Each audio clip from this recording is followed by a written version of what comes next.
Hey guys, it is Corey here from Verse, talking again about self-managed superannuation funds. So there was some data that came out recently from the ATO that described the fact that in 2017, the number of new self-managed super funds being established had actually come down.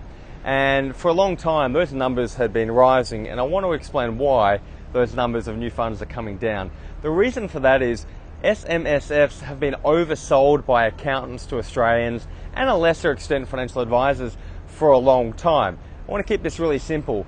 Running a self-managed super fund for most people adds complexity and cost, and it doesn't add value. Value is what is the bottom line outcome that I get from the investments that I have inside the superannuation environment.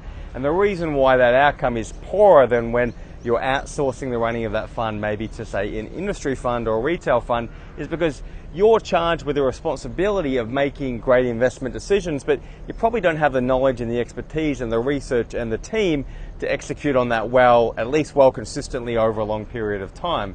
So ultimately you've got less come retirement, which is a real contradiction, right?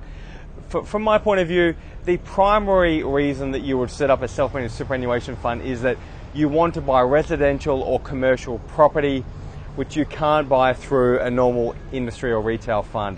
Meaning you want to invest in a residential property through the fund, which means you probably need minimum $300,000 in the fund to even think about that as a concept and be able to execute on it.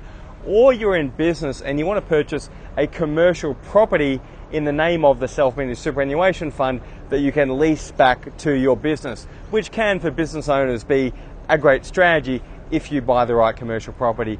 From my perspective, they're the primary reasons and largely the only reasons why most people should get into a self-managed superannuation fund.